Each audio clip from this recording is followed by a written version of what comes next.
Alright, I can't take it anymore. Everybody's got their own way of doing Euros. And yeah, I'm sure more than my way works. But my way is probably one of the easier ways you're going to find. And you get great results 99.9% of the time. No pressure washers. No beetles. No bullshit. It seems like everybody and their brother these days can run a Euro taxidermy business. First of all, more power to you. Second of all, doing skulls isn't taxidermy. Be a skull cleaner, there's nothing wrong with that. It's not taxidermy though. So I decided, probably against my better judgment, that I'm going to go ahead and I will take you through step by step doing a skull mount the way I do it. It's pretty damn easy, so easy even I can do it. So yeah, here we go. I'm gonna show you this guy that just came in. I'm gonna skin him out and then I'll walk you through the rest of the process. Alright, so here we got, it's a second season Colorado mule deer came in today for a Euro mount. And nice mature buck. Well, on a side note, you guys get these bucks, save the capes. It'll make your taxidermist happy, especially if I gotta skin it. I might as well get something else out of it. I'm just kidding. But no, you're gonna make somebody else's day more than likely, because sometimes stuff like this comes in and then later on, oh hey, I wish I would have done a mount on that. Do you have a spare cape? And sometimes we do, sometimes we don't, but it's always good to have one laying around. So yeah, I'm gonna skin this guy out and then I will walk you through the process. All right, here he is. I skinned him all out, took the eyes out, took a lot of the meat off, pulled the bottom jaw. You don't have to pull all the meat off. I mean, it helps, kind of. It doesn't not help. So yeah, you can pull more off if you want to. I left a bit on. I took the biggest chunks. It's not gonna hurt nothing when you see the end result, I promise you. All right. So yeah, there we go. One mule deer skinned out. Now here comes the hard part. Are you ready? Bear with me for a second. Take him and you are going to insert it in a trash bag. I know. What? A skull in a trash bag? Why don't you use beetles? Why don't you macerate it? First of all, I do macerate some things. Pigs I like to macerate sometimes. Deer I do not. Deer are too brittle, and in my experience they fall apart before the job is done, and then you have a jigsaw puzzle to put back together. So I use bugs. I don't use beetles, I use bugs. What we're going to do is put him in the bag and we're going to tie it off loosely, and that's going to let all Mother Nature's little flies and all of that jazz go right on inside that bag, and we're going to leave it in that bag for approximately 2 weeks. 10 days to 2 weeks is generally the minimum I leave them in. Sometimes they go longer. The longer you leave them in, the better. But once the maggots are done, it doesn't matter how long you leave them in there, because all it's going to do after that is dry out.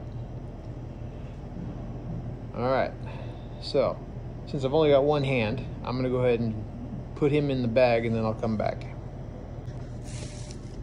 All right, so there you can see it's tied. It's open on top, but it's tied, so it's gonna contain your mess, keep all the mung and nasty baloney in there.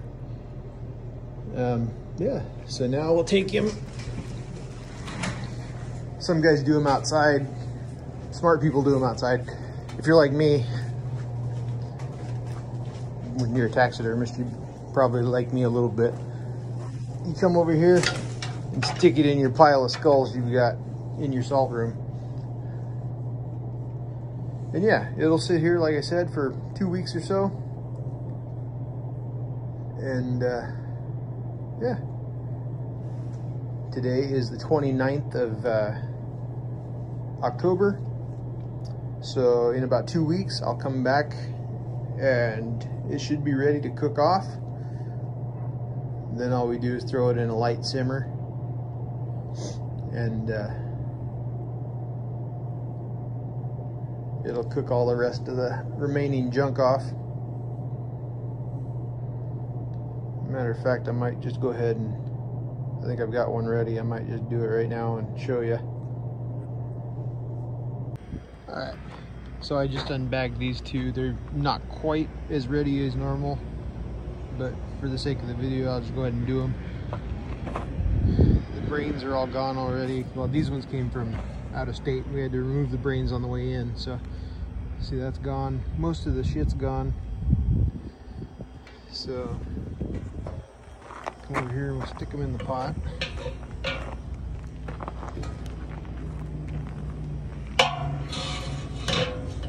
All right, then to that, we're gonna add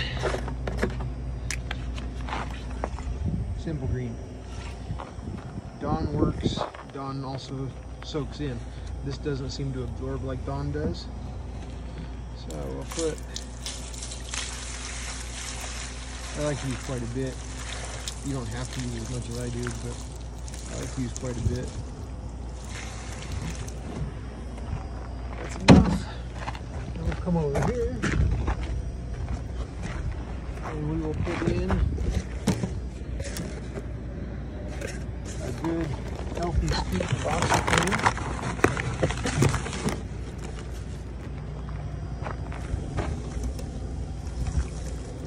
All right, so now we're going to fill it with water just until it covers the skulls. There you go.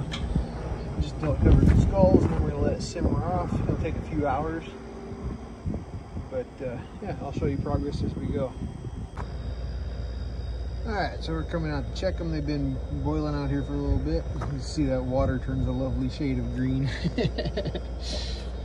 All right. So yeah, it's just got a little bit of stuff left on it.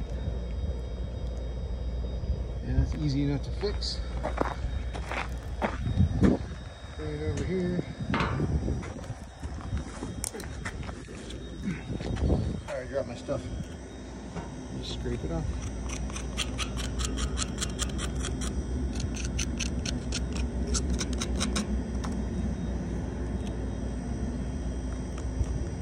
Actually, it's all loose enough, we can just go like this. Drag it over here.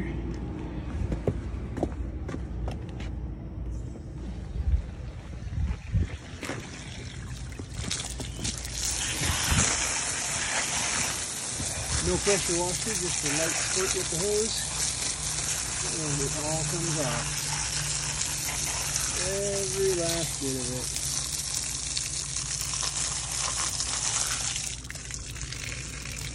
There's one, let's go to the other one, they should both be ready.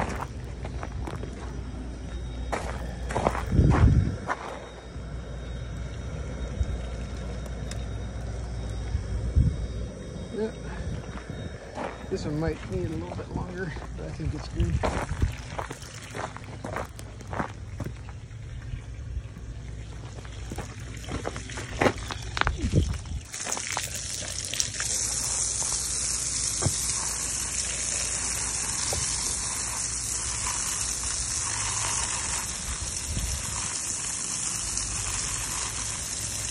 septum's still stuck in that one. This one will have to go back in for another little bit. But there you get the basic idea. And from there, we'll let them dry. Set them up here in the sun, let them dry, and then we'll go into the whitener tomorrow. And then we'll be ready to be done. Pretty simple.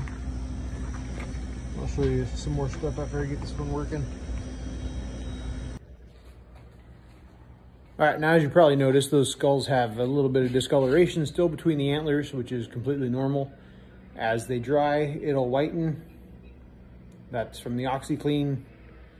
The OxyClean will whiten it, rather. But yeah, once they're done, they should come out really white. Fairly white, kind of a dusky white. But from there, if there's still any grease residue, which there shouldn't be because I used enough of my degreaser and I simmered it for long enough that any grease in the bone should have come out. But if it didn't, we take and we go over here to our degreaser bucket, which is loaded right now with a few things, and it is full of acetone. Acetone is the best degreaser I've found. It pushes out all the grease in the bone, and all the grease settles to the bottom. You pick your stuff out and you're good to go. It's pretty basic. I know a lot of guys like to use a myriad of other things, Dawn and warm water, which works fine. Ammonia, which actually, I'm not trying to open myself up for argument here, but ammonia doesn't degrease. It has no degreasing properties. It will surface clean, but it doesn't penetrate and degrease internally. I know you're going to argue with me. That's fine. If it works for you, keep doing it. I used to use it until I found a better way.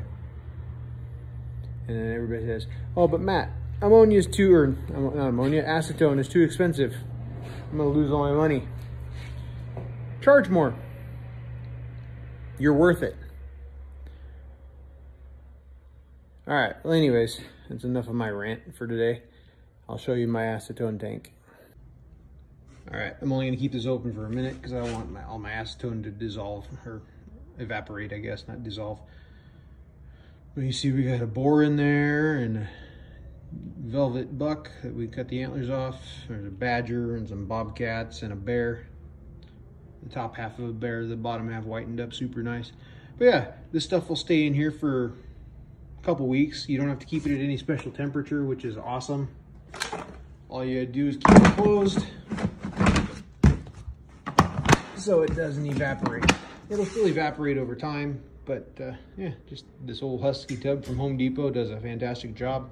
If you'd like a little extra security in there, just lay a trash bag across it and then close it up. You won't have any issues. All right, now after these are done drying, we'll get the bleach painted on and we'll go from there. Okay, so we've got the skulls all de-bleached. We're gonna go ahead and whiten them now. You see they're already pretty white, but we're gonna take them up a notch. Okay, this is the way I do it. Take some kind of hair bleach, whatever brand you choose. This is what I choose because this is what my wife buys me. So we'll go with the V-Light. It works just as well as any of the others that I've tried. This does not work without the actual peroxide. Basically what this is doing is holding this to the skull.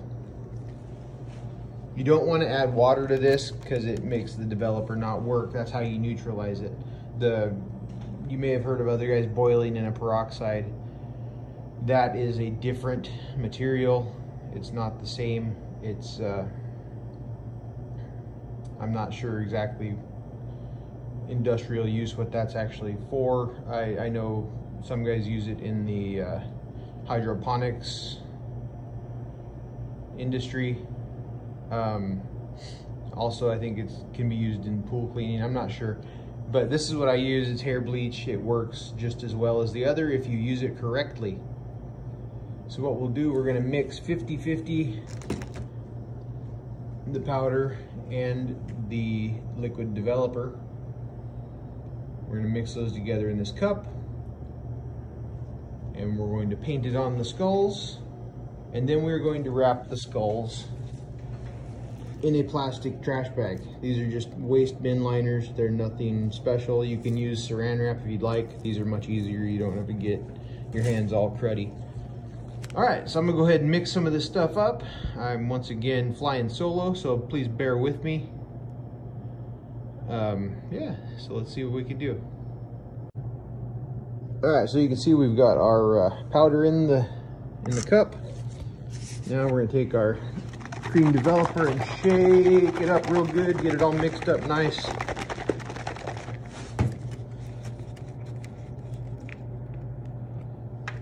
All right, and then we'll pour into the cup approximately 50-50. Good enough for now. We'll mix it up and see what we come up with. I'm gonna set you down for a second. I can't do this with one hand. Okay, so it's all mixed up in a nice paste. And all we're gonna do with this is we're gonna paint it directly onto the skulls. So I'm going to do that, and then I will come back and show you what that looks like, and I'll bag it up and show you where I go from there. All right, so now you can see we've got the bleach painted on, and I got it in a bag. You want to try to keep it off the antlers as much as possible. You're gonna have to go back and stain them if you get the bleach on there, because it bleaches obviously. Obviously don't get it on your clothes. It will leave your clothes with spots. And do not get it on your skin. This shit will burn the crud out of you. If you do get your spots under cold water, soap and water as quick as possible, that'll neutralize the bleach. But from there, we take the skull, and we'll come out and sit it in the sunshine. I like to put it on the tailgate. It's the easiest spot.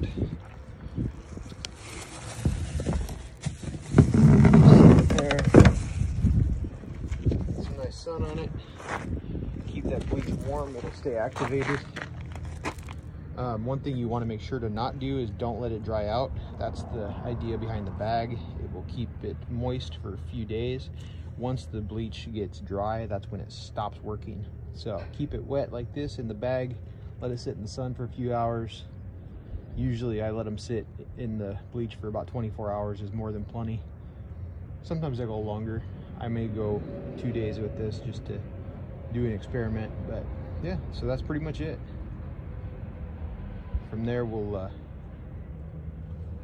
show you the washing off process, and then we'll let it dry and I'll show you the final product. Well, here it is the next day, or a couple days later I guess. I got all the hair bleach washed off these skulls. They're out here drying on the sun on my tailgate.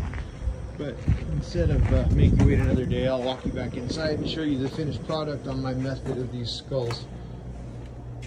This one right here is one that is ready to go home. It could not be any whiter. It is super clean. No staining, no paint, and like I said, no pressure washers, no beetles, no bullshit. This method works out pretty well, and it's easy. It takes a little time sometimes. Grease doesn't always come right out. Sometimes it needs another soak in the acetone. But if you're patient and you're not in a hurry, this method will get you done just as easy, if not easier, than a lot of the other methods out there. Alright guys, thank you so much for watching. If you like what you saw, please give it a thumbs up. like, subscribe, share, all that jazz. Let's keep this channel growing at the rate it's been. You guys are awesome. Thank you so much. Have a great one.